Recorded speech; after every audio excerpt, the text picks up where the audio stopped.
तो बेटा last video में हम लोग क्या पढ़ रहे थे कि जो यूनिट सेल हमारे पास है ना, लैटिस है जो, वो दो प्रकार से है, primitive and non primitive. Non primitive में हमने बताया आपको कि वो तीन प्रकार से हो सकती है, body centred, face centred and centred. अब क्या करना है बेटा, आपने इसको बड़े ध्यानपूर्वक समझना है। ये थोड़ा सा बोरिंग कंटेंट हो सकता है आप लोगों के लिए, तो इसलिए इसको थोड़ा सा सीरियसली समझेंगे। हैं क्या है? Calculation of number of particle. ये शब्द इसमें सबसे महत्वपूर्ण है बेटा। ये क्या है? Number of particles. फिर हम लोग नंबर ऑफ एटम पे भी आएंगे। अभी क्या है? Number of particles. पार्टिकल का मतलब समझ गए ना, जो कॉर्नर पे आए हैं, जितने भी आए हैं उसका। Calculation of number of particles per unit cell. किसी भी क्यूबिक क्रिस्टल्स के अंदर नंबर ऑफ पार्टिकल्स कितने प्रेजेंट होंगे, हमें क्या करना है बेटा, उसको कैलकुलेट करना है। फिर नंबर ऑफ एटम्स हम लोग जो है निकालेंगे पर यूनिट सेल। तो सबसे पहले आप लोग क्या करें, कॉन्ट्रीब्यूशंस फाइंड आउट करेंगे। ईच एटम्स का किसी भी यूनिट सेल्स के अंदर, या ईच पार्टिकल्स का या एटम्स का क्या कंट्रीब्यूशन है एक यूनिट सेल के अंदर। सबसे पहले अगर हम लोग बात करें simple unit cell, simple unit cell, simple unit cell कौन से होते हैं? जो प्रीमिटिव यूनिट सेल होते हैं।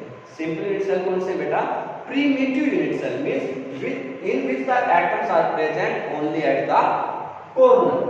ठीक है, मींस अभी आपको जो हमने जो लास्ट वीडियो में सिखाया था कि अगर ये आपके पास एक लैटिस है या जो है क्यूबिक यूनिट सेल है, तो उसमें हमारे पास क्या होता है बेटा, 8 एटम्स प्रेजेंट होते हैं एट द कोर। क्या होते हैं बेटा?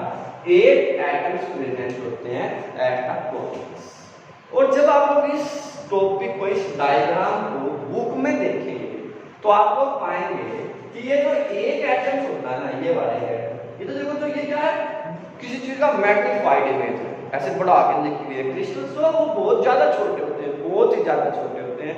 आपको पता है ये in term of Avogadro numbers हम लोग इनको कैलकुलेट करते हैं 6.023 गुणा 10⁻23। लगभग इतने एटम्स प्रेजेंट होते हैं, वो भी एक मोल में बेटा। तो इसलिए ये जो लोग दिखा रहे हैं वो तो एटम होते हैं, और उस एटम के अंदर भी लैटिस, समझ रहे हैं ना? तो इसलिए ये जो हम दिखा रहे हैं क्या, बहुत बड़ी मैग्नीफाइड इमेज है किसी भी लैटिस की। एक्चुअल में वो क्या, बहुत ज्यादा क्लोज होते हैं। मींस जिनको हम लोग इस तरह से सेपरेट करके दिखा रहे हैं ना बेटा, ये क्या बहुत ज्यादा क्लोज है, even to touch to each other. समझ गए? तो इसलिए जब आपके पास सिंपल यूनिट सेल आपके पास है या प्रिमिटिव यूनिट सेल है, तो आप लोग कहेंगे कि जो एक एटम्स है, ये वाला जो एक एटम्स है, it is surrounded by the 8 another atoms at the core. जो ये एक एटम है बेटा या एक पार्टिकल है, it's surrounded by the 8 number of particles. बड़े ध्यानपूर्वक समझिएगा बेटा, पकड़िएगा इन बातों को। मैं पहले कह रहा हूं थोड़ा सा बोरिंग होगा, पर इनको पकड़ के बैठना आप लोगों ने, ठीक है? तो नंबर ऑफ एटम्स, अब यहां पे हमारा काम है नंबर ऑफ एटम्स या नंबर ऑफ पार्टिकल्स कैलकुलेट करना। मींस एक का कंट्रीब्यूशन कितना है, एक किसके द्वारा सराउंडेड है बेटा? 8 के द्वारा। अगर एक 8 के द्वारा सराउंडेड है, तो जो नंबर ऑफ पार्टिकल्स आपके पास प्रेजेंट होंगे या पर यूनिट सेल, उसका एक का कंट्रीब्यूशन कितना है? 1/8, क्योंकि 8 के द्वारा क्या है बेटा?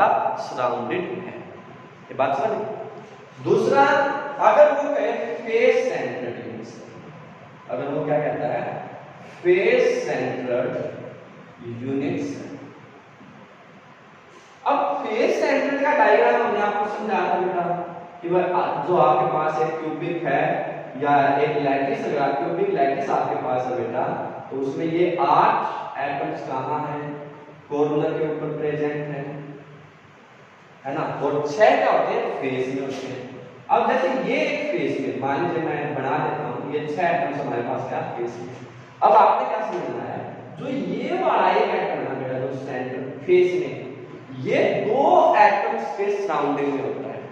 जब आप लोग इसको बुक्स में देखेंगे, अगर मान लीजिए मैं इसकी एक और जो है इसी के पैरेलल में एक यूनिट सेल और बनाता, तो आप लोग इसको पाते भी है इस तरह से जो है एक एटम्स कंबाइंड, ये एटम्स इन दो के द्वारा, एक इसका फेस आएगा और एक इसका फेस था, तो it means that it contributed by the two. ये किसके द्वारा बेटा? दो के द्वारा। तो इसलिए जो एक क्रिस्टल था उसका कंट्रीब्यूशन कितना आएगा बेटा? कंट्रीब्यूशन कितना आएगा?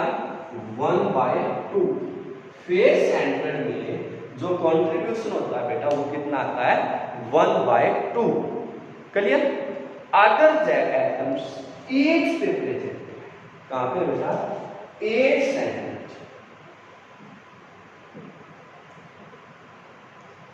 तो उस केस में each atoms which are present at the edge are जो है shared by 4 other atoms या molecules या ions। एक जो एटम है जो एज पे प्रेजेंट है ना बेटा, वो दूसरे 4 के द्वारा क्या होता है? कंट्रीब्यूट किया जाता है, 4 के द्वारा टच किया जाता है, और वो जितने के द्वारा टच किया जाता है तो कंट्रीब्यूशन उसका क्या होगा? उतना ही आएगा। तो उसका मतलब क्या है? उसका जो कंट्रीब्यूशन है बेटा वो क्या है? 1/4। ये बात ध्यान से पकड़ बैठनी है बेटा कि अगर कोई एटम्स, ध्यान से सुनते जाना बेटा, कि अगर कोई एक एटम्स सिर्फ कॉर्नर के ऊपर है तो वो 8 एटम द्वारा सराउंडेड है, मींस उसको 8 एटम टच कर रहे हैं। इसका मतलब एक का कंट्रीब्यूशन क्या है बेटा? 1/8। इसका मतलब 1 का कंट्रीब्यूशन क्या बेटा? 1/8। क्लियर? दूसरा, अगर जब कोई भी एटम्स आपके पास प्रेजेंट है और फेस सेंटर, तो एक फेस हमेशा 2 के द्वारा शेयर्ड होता है। फेस वाला एटम 2 फेस द्वारा शेयर्ड होता है, इसलिए एक का कंट्रीब्यूशन क्या आएगा बेटा? 1/2। और जो एज सेंटर्ड है उस एज सेंटर्ड का यूनिट जो कंट्रीब्यूशन है बेटा वो क्या आएगा? 1/4, क्योंकि वो 4 के द्वारा जो क्या होता है? शेयर होता है। क्लियर? अब आपने क्या करना है, मैंने कहा था ना कि यहाँ पे क्या निकालना है? वो नंबर ऑफ पार्टिकल्स। अब क्या करना है? नंबर ऑफ एटम्स निकालने हैं। क्या है? बड़े ध्यानपूर्वक देखिएगा बेटा, कैलकुलेशंस ऑफ जो है number of atoms per unit cell. ये थे बेटा number of particles means contributions के लिए। अब क्या है? Number of atoms. ठीक है, जो बड़ा है उसी को आपने क्या करना है? अप्लाई करना है। समझिए? अब देखिए, अगर वो कहता है कि आपके पास क्या बेटा? Simple unit cell. सिंपल का मतलब फिर से बता देते हैं आपको, जो प्रिमिटिव यूनिट सेल है वो अगर आपको दे रखा है तो आपके पास क्या आएगा? कितने नंबर ऑफ एटम्स प्रेजेंट होंगे पर यूनिट सेल। देखो बेटा, हमने कहा था कि जब सिंपल है तो एक का कंट्रीब्यूशन कितना होता है? 1/8।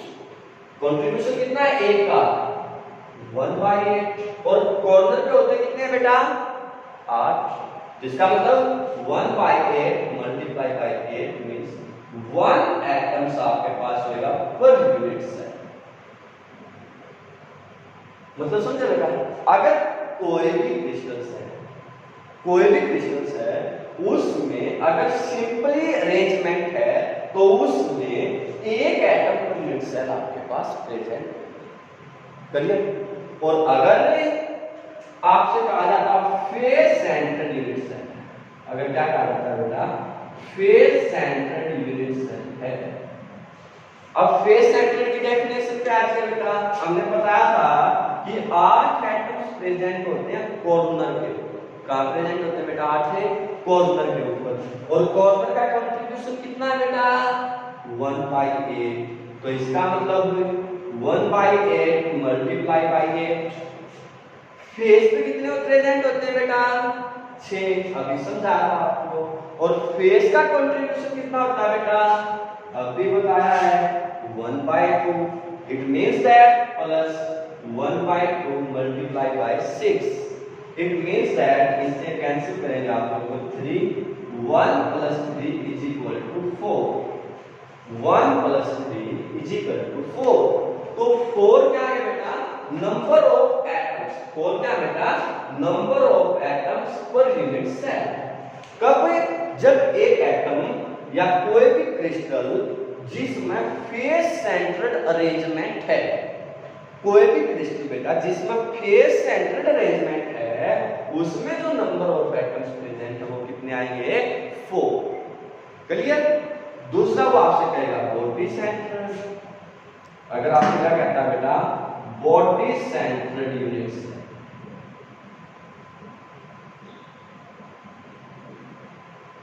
अब बॉडी सेंटर की डेफिनेशन क्या बताई थी बेटा, कॉर्नर के ऊपर और एक सेंटर ऑफ बॉडी में होगा। अब कॉर्नर का कंट्रीब्यूशन क्या है बेटा, 1/8, और कॉर्नर पे प्रेजेंट कितने होते हैं, 8 प्लस एक केला जो होगा होगा सेंटर में प्रेजेंट होता है। इट मींस दैट इसको कट करेंगे तो ये क्या आएगा, 1 + 1 = 2 मींस 2 नंबर ऑफ एटम्स। अगर आपके पास है कोई भी बॉडी सेंटर्ड यूनिट सेल है, अगर क्या बेटा कोई भी बॉडी सेंटर्ड यूनिट सेल है तो उसमें नंबर ऑफ एटम्स क्या आएंगे पर यूनिट सेल, तो सिंपल यूनिट सेल है तो 1 और फेस सेंटर्ड यूनिट सेल है तो 4। बात समझ में आएगी नहीं आएगी, पक्का।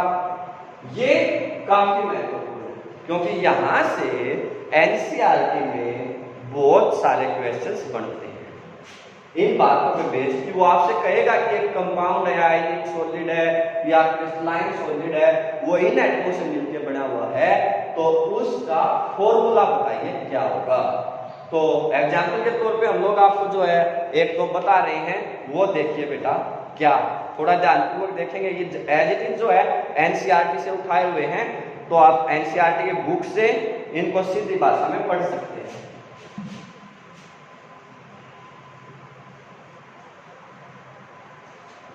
तो a compound is formed by element X and Y crystallized in cubic structure where Y atom are present at the corner of cube and X atom are present at the alternate face। यहाँ पे जो संबंध लिखा है बेटा वो है alternate face. तो इसको समझिए, इसने कहा कि जो Y एटम्स आपके पास प्रेजेंट है वो कहा है एट द कॉर्नर। अब कॉर्नर का कंट्रीब्यूशन आप सबको पता है 1/8 होता है और नंबर ऑफ एटम्स क्या है 8। It means that 1। तो इसका मतलब Y एटम कितने प्रेजेंट होंगे 1 एटम्स पर यूनिट सेल। इसका मतलब क्या बेटा Y एटम्स क्या होंगे प्रेजेंट होंगे पर यूनिट सेल। एक यूनिट सेल में एक एटम प्रेजेंट है Y।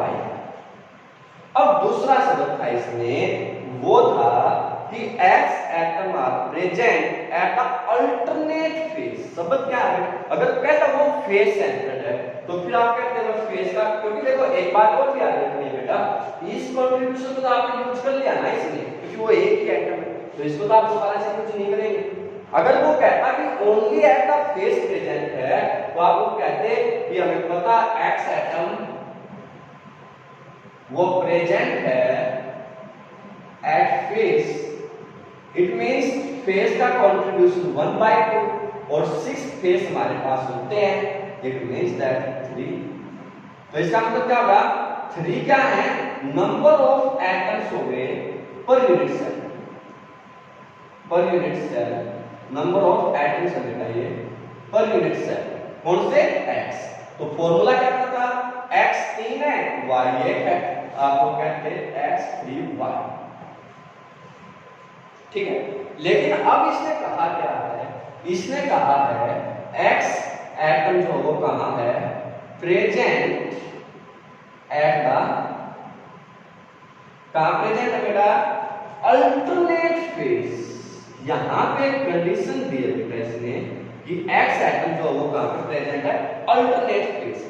अब फेस का कंट्रीब्यूशन तो आपको पता है 1/2, लेकिन अल्टरनेट फेस कितने बनेंगे 2 ही बनेंगे। अगर इधर से शुरू करेंगे तो ये, इधर से शुरू करेंगे तो वो।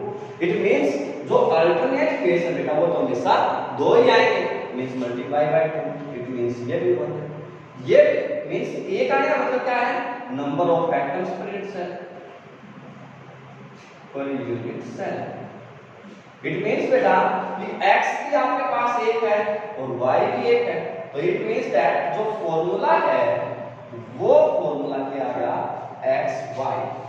फॉर्मूला क्या आ गया बेटा एक्स वाई। ये डायरेक्ट बहुत बार पूछा गया क्वेश्चन, डायरेक्ट पूछा जाता है। ये जब भी यहां से कोई क्वेश्चन आएगा तो वो यही पूछेगा कि एक्स ये वो बस इतना करेगा, किसी में p बना देगा, इसको q बना देगा, या इसको a लिख देगा, इसको b लिख देगा, पर ये क्वेश्चंस एग्जाम में आएगा पक्का, तो इसलिए इसको बहुत ध्यानपूर्वक पढ़ना। एक और आइटम आपके पास है same as it is NCERT से कि एक cubic solid is made up of two element p and q. Atom q are present at the corner of q and atom p at the body center. What is the formula? क्या क्या कहा बेटा इसने कि जो atom p है वो present है कॉर्नर के ऊपर। देखो एटम p एटम कहाँ एट द कॉर्नर। कॉर्नर का कंट्रीब्यूशन कितना होता है बेटा 1/8 और कॉर्नर होते कितने हैं 8। It means that 1। तो 1 का मतलब क्या है number of atoms per unit cell. एक atom per unit cell present होगा p का। और q का कहा बेटा इसने बॉडी सेंटर। अब आपको पता है बेटा कि जो 1 बॉडी सेंटर अगर हमारे पास होता तो वो होता है 1/8 मल्टीप्लाई बाय 8 प्लस 1, लेकिन 1/8 हम लोग ऑलरेडी कॉर्नर में यूज कर चुके हैं, तो बचा क्या एक। इट मींस जो बॉडी सेंटर है उसमें हमेशा क्या होगा एक नंबर ऑफ एटम्स प्रेजेंट होगा पर यूनिट सेल। क्या होगा बेटा एक नंबर ऑफ एटम्स प्रेजेंट होगा per unit cell. It means p भी एक प्रेजेंट है q भी एक प्रेजेंट है, तो इट मींस दैट इसका जो फॉर्मूला है वो फॉर्मूला क्या आएगा बेटा pq। इसका जो फॉर्मूला है बेटा वो क्या आ जाएगा pq। क्लियर। किसी न्यूमेरिकल में ऐसे भी पूछा जा सकता है कि एक एटम है जो p q एंड r से मिलकर बना हुआ है, जो r है वो कॉर्नर के ऊपर प्रेजेंट है, q जो है वो बॉडी सेंटर्ड है, और R जो है P जो है सॉरी वो फेस सेंटर्ड है। तो बताइए फॉर्मूला क्या होगा। तो फिर आप लोगों ने R से शुरू करना है बेटा। अगर R से शुरू करेंगे तो R कहां है कॉर्नर पे। कॉर्नर का कंट्रीब्यूशन आपको पता 1/8 मल्टीप्लाई 8 मींस R आपके पास क्या आएगा 1 atoms per unit cell. Q कहां है बेटा बॉडी सेंटर, और बॉडी सेंटर का कंट्रीब्यूशन आपको पता है क्या होता है A, तो 1 एटम्स पर यूनिट सेल। और P कहां है बेटा फेस सेंटर, और फेस सेंटर में आपको बता था कंट्रीब्यूशन क्या होता है 1/2 और फेस कितने होते हैं बेटा 6। इट मींस 3, तो 3 एटम्स पर यूनिट सेल। तो इट मींस फॉर्मूला क्या आएगा P कितने बेटा 3 P3 Q1 R1। ये आपके पास जो क्या है पॉसिबल फॉर्मूला आ सकता है। तो इसी तरह वो आपको अलग अलग फॉर्म में अलग अलग जगह पे एटम्स को प्रेजेंट करके अलग अलग फॉर्मूला बनाने के लिए कह सकता है, पर कहेगा पक्का बेटा ये क्वेश्चन एग्जाम में आएगा। तो इसलिए पहले स्टार्ट से इस वीडियो को बहुत अच्छे से देखेंगे, समझेंगे, कंट्रीब्यूशन के कॉन्सेप्ट को समझेंगे, तब जाके आप लोग ऐसे न्यूमेरिकल्स को बड़े आराम से जो है कर सकते हैं, बहुत कंफर्ट जोन में ये आपके आ जाएंगे। क्लियर बेटा।